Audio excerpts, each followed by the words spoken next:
नाम गुम जाएगा,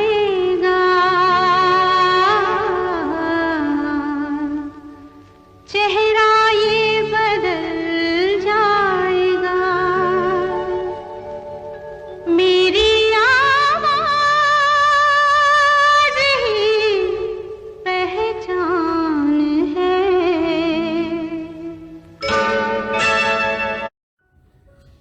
स्वर कोकिला, स्वर सम्राज्ञी, भारत कोकिला कहें या राष्ट्र की आवाज़, जो 6 फरवरी 2022 को आवाज़ की दुनिया से दूर चली गई। जी हाँ, मैं बात कर रहा हूँ लता मंगेशकर जी की, जिनकी जादुई आवाज़ ने 5 पीढ़ियों को अपनी आवाज़ से मंत्रमुग्ध किया। 28 सितंबर 1929 को इंदौर रियासत, जो वर्तमान मध्य प्रदेश में है, पिता दीनानाथ मंगेशकर और माता शेवंती मंगेशकर के घर में उनका जन्म हुआ। बचपन में उनका नाम हेमा मंगेशकर था और जो आगे चलकर लता मंगेशकर के नाम से और लता दीदी के नाम से प्रसिद्ध हुई। हालांकि लता जी का जन्म भले इंदौर में हुआ, लेकिन उनकी परवरिश महाराष्ट्र में हुई। पहला गाना लता जी ने 1942 में मराठी फिल्म कीर्ति हसाल यानी कितना हंसोगे के लिए गाया। लता जी एकमात्र ऐसी जीवित व्यक्ति थी जिनके नाम से पुरस्कार दिए जाते हैं, और लता जी गायन को हमेशा एक पूजा की तरह समझती थी, इसलिए हमेशा वो नंगे पैर गाया करती थी। लता जी हमेशा ही सफ़ेद रंग की साड़ी पहना करती थी, कुछ प्रिंटेड बॉर्डर्स के साथ में। कितनी उपमाएं कहें, उपमाएं तो लता जी के सामने जैसे छोटी ही पड़ जाती हैं। 27 जनवरी 1963 को कवि प्रदीप का लिखा गीत हे मेरे वतन के लोगों, जरा आँख में भर लो पानी, जो शहीद हुए हैं उनकी जरा याद करो कुर्बानी। हे मेरे वतन के लोगों, जरा आँख में भर लो पानी, जो शहीद हुए हैं उनकी जरा याद करो कुर्बानी। नेहरू जी के सामने उन्होंने गाया, तो नेहरू जी जो काफ़ी मजबूत व्यक्तित्व के व्यक्ति थे, उनकी आंखों में भी ये गीत सुनकर आंसू आ गए। गाने के बाद जब लता जी स्टेज के पीछे बैठी हुई थी, तो निर्देशक महबूब खां लता जी के पास गए और उन्होंने कहा कि पंडित जी आपको बुला रहे हैं। और महबूब जी ने लता जी को पंडित जी के सामने इंट्रोड्यूस कराया कि ये हैं हमारी लता, कहिए कैसा लगा आपको उनका गाना। नेहरू जी ने कहा इस लड़की ने मेरी आंखों में भी पानी ला दिया, और कहकर उन्हें गले लगा दिया। फौरन ही गाना की रिकॉर्डिंग विविध भारती पहुंचाई गई और एचएमवी कंपनी ने रिकॉर्ड समय में इसका रिकॉर्ड बाजार तक पहुंचाया, और देखते ही देखते ये गाना देश की आवाज़ बन गया और देशभक्ति का सिंबल बन गया।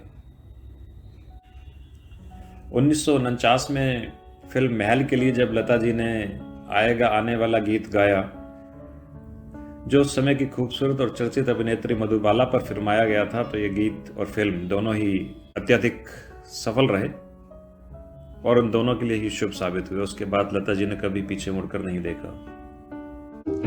आएगा आएगा आएगा आएगा आने वाला, आएगा आएगा आएगा।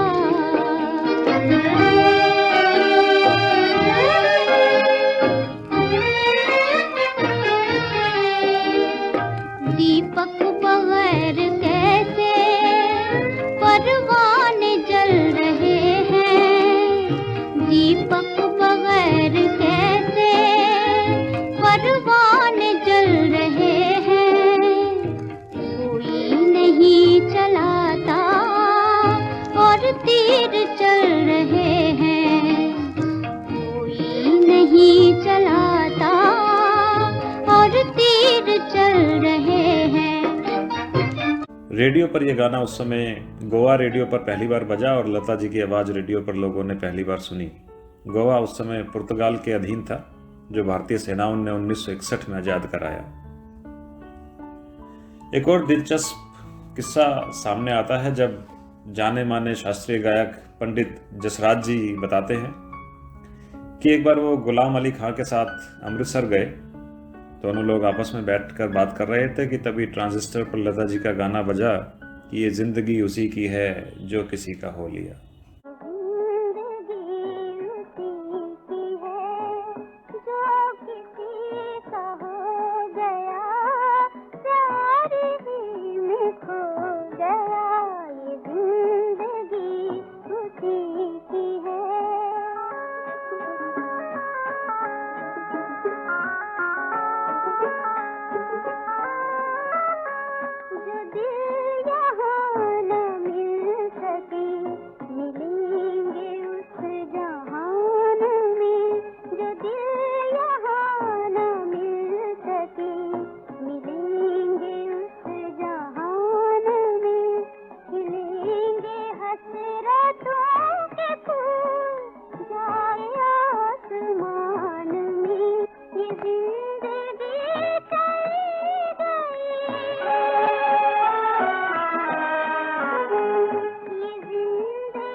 तो बात करते करते खां साहब एकदम चुप हो गए और जब गाना पूरा हुआ तो बोले, कमबख्त, कभी बेसुरी होती ही नहीं। ये टिप्पणी लता जी के लिए एक प्यार भी थी और एक कलाकार के लिए सम्मान भी थी। हिंदी के अलावा उर्दू भाषा में भी लता जी ने अपनी जादुई आवाज का रंग बखेरा और इसका श्रेय दरअसल दिलीप कुमार को जाना चाहिए। हरीश बेमानी अपनी किताब लता दीदी अजीब दास्तां हैं ये में लिखते हैं, एक दिन अनिल विश्वास और लता मुंबई की लोकल ट्रेन में गोरेगांव जा रहे थे और तभी इत्तेफाक से बांद्रा स्टेशन पर दिलीप कुमार जी वहाँ चढ़े। जब अनिल विश्वास जी ने इस नई गायिका का परिचय दिलीप कुमार साहब से करवाया तो उन्होंने कहा कि मराठी लोगों से तो दाल भात की ही महक आती है, वो उर्दू की बारीकियां कहाँ जाने। लता जी ने इस बात को चुनौती की तरह लिया और शफी साहब ने फिर उनके लिए एक मौलवी उस्ताद की व्यवस्था करी जिनका नाम महबूब था। लता जी ने उनसे उर्दू की बारीकियां सीखी। अनिल विश्वास ने लता को सिखाया कि गाते समय दो शब्दों के बीच सांस कहाँ छोड़नी चाहिए ताकि सुनने वाले को वो खटके नहीं। सांस लेते समय चेहरे को हल्के से माइक से दूर ले जाएं, सांस लें और तुरंत माइक पर वापस आ जाएं और गाना शुरू कर दें।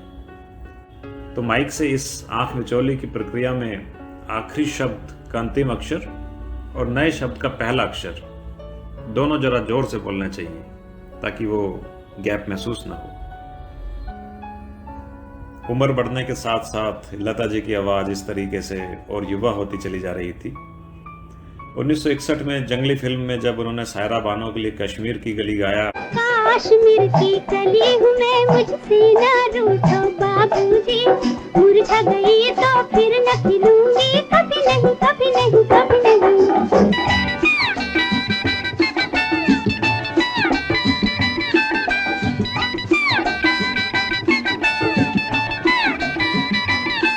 अरे कश्मीर की कली हूँ मैं, मुझसे न रूठो बाबूजी, मुरझा गई तो फिर न खिलूंगी, कभी नहीं कभी नहीं कभी नहीं। और उसके 12 वर्षों बाद जब फिल्म अनामिका के लिए जया भादुरी जी के लिए बाहों में चले आओ गाया तो उनकी आवाज और ज्यादा युवा होती चली जा रही थी। बाहों में चले आओ,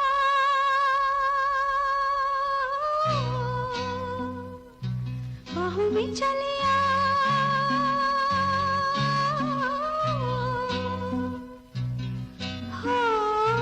हमसे सनम क्या पर्दा। नूरजहां जो पहले भारत में थी और बाद में पाकिस्तान चली गई, उनके और लता जी के बीच में गहरी दोस्ती थी। यूं तो लता जी बड़े सौम्य स्वभाव की थी, परंतु विवाद हर किसी की जिंदगी में कुछ ना कुछ रहता ही है। 60 के दशकों में जब रफ़ी साहब के साथ उनके गाने बहुत हिट जा रहे थे, तब कुछ गानों की रॉयल्टी फीस को लेकर उनके रफ़ी साहब से कुछ मतभेद हो गए और उसके बाद 4 सालों तक दोनों ने एक दूसरे के साथ काम नहीं किया। बाद में सचिन देव बर्मन जी ने उन दोनों की सुलह कराई। सचिन देव बर्मन जी दरअसल पान के बहुत शौकीन थे और उनके पान का बीड़ा उठाने वाला एक व्यक्ति उनके साथ हमेशा चला करता था। सचिन दा कभी किसी को अपना पान देते नहीं थे, परंतु जब जब वो लता जी के गाने सुनकर बहुत खुश हुआ करते थे तो उनको पान ऑफर किया करते थे। बाद में सचिन दा से भी लता जी के कुछ मतभेद हो गए। हुआ यूं कि एक फिल्म के लिए सचिन दा ने लता जी को गाने के लिए कहा। लता जी उस समय कुछ व्यस्त थी, उन्होंने कहा गा देंगे लेकिन कुछ समय लगेगा। तो सचिन दा ने कुछ समय बाद एक व्यक्ति को लता जी के घर पर भेजा, तो लता जी ने कहा अभी हम व्यस्त हैं। तो उस व्यक्ति ने आकर सचिन दा को बोला, लता जी ने गाने से इनकार कर दिया। इससे सचिन दा बहुत नाराज हो गए और उन्होंने ये ऐलान कर दिया कि मैं लता के साथ कभी काम नहीं करूंगा।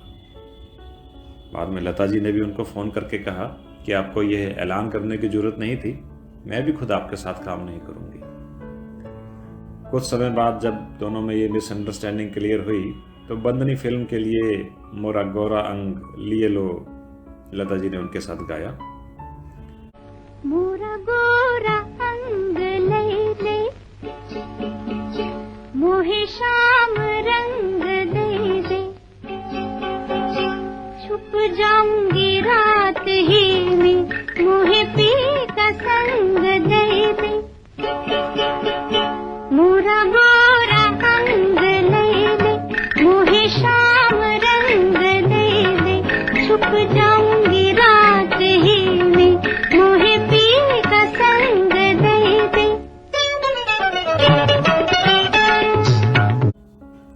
लता जी के गायन की शुरुआत 5 साल की उम्र से ही हुई। नसरीन मुन्नी की किताब लता इन हर ऑन वॉइस में लता जी खुद बताती हैं कि उनके पिता दीनानाथ मंगेशकर जी के आगे गाने की उनकी हिम्मत कभी नहीं हुई।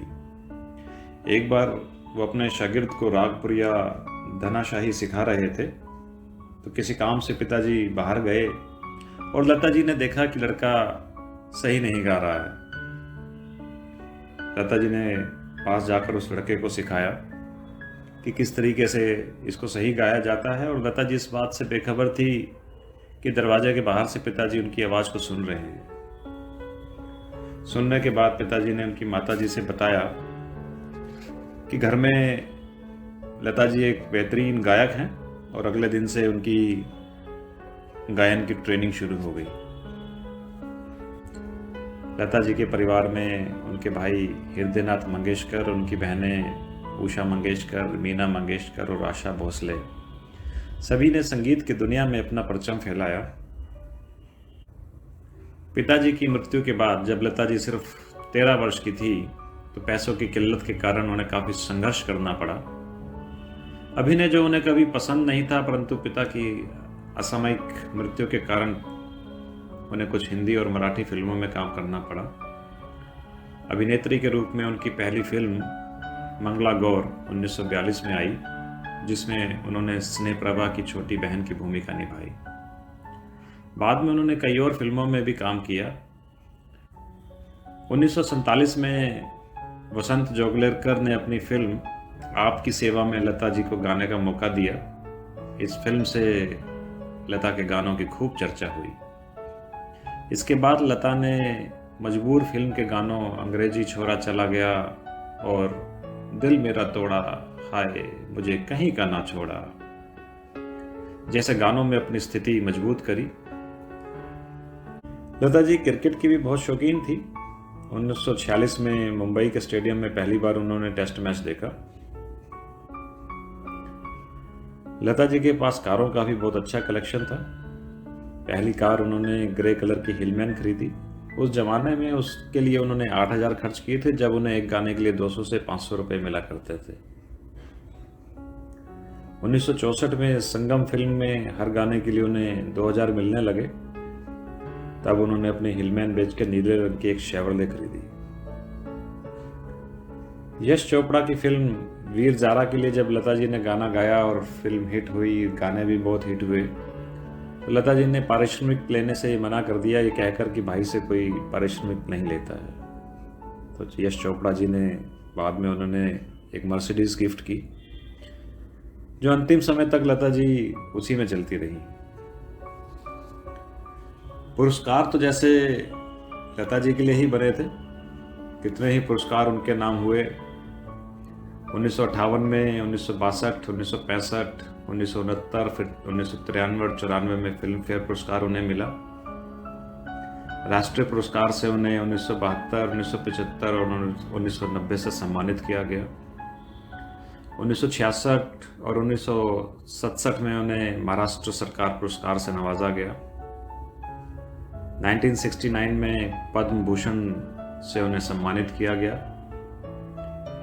1974 में दुनिया की सबसे अधिक गीत गाने का गिनीज बुक रिकॉर्ड उन्हीं के नाम है। 1989 में दादा साहब फाल्के पुरस्कार और उसके बाद 1993 में फिल्म फेयर का लाइफ टाइम अचीवमेंट पुरस्कार से सम्मानित किया गया। 1996 में स्क्रीन का लाइफ टाइम अचीवमेंट अवार्ड उन्हें मिला।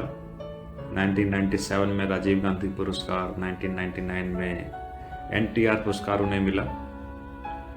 1999 में पद्म विभूषण से उन्हें सम्मानित किया गया और इसी साल उन्हें जी सिने का लाइफ टाइम अचीवमेंट अवार्ड भी मिला। सन 2000 में IIABF का लाइफ टाइम अचीवमेंट अवार्ड उन्हें मिला। साल 2001 में तो जैसे अवार्ड उन्हीं के लिए बने थे। स्टारडस्ट का लाइफ टाइम अचीवमेंट अवार्ड उन्हें मिला। भारत का सर्वोच्च नागरिक सम्मान भारत रत्न से उन्हें सम्मानित किया गया। इसी साल उन्हें नूरजहां पुरस्कार और महाराष्ट्र भूषण पुरस्कार से सम्मानित किया गया। ऐसी महान व्यक्तित्व की लता जी आज भले हमारे बीच में नहीं हैं, पर हमारे दिलों में वो हमेशा जीवित रहेंगी।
कल की बात थी हो, उम्र तो नहीं, एक रात थी, रात का सिरागर फिर मिले कहीं, मेरी आवाज ही पहचान है, गर याद रहे तो नाम गुम जाएगा, चेहरा ये बदल जाएगा, मेरी आवाज ही पहचान है, गर याद रहे।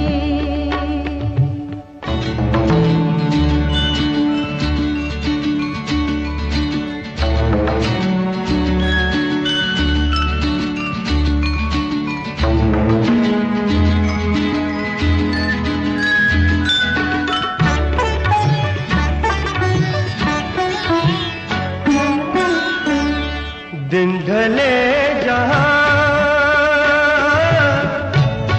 रात पास हो, जिंदगी की लाज ऊंची कर चलो, याद आए घर कभी जी उदास हो, मेरी आवाज ही पहचान है, गर याद रहे नाम गुम जाएगा, चेहरा ये बदल जाएगा।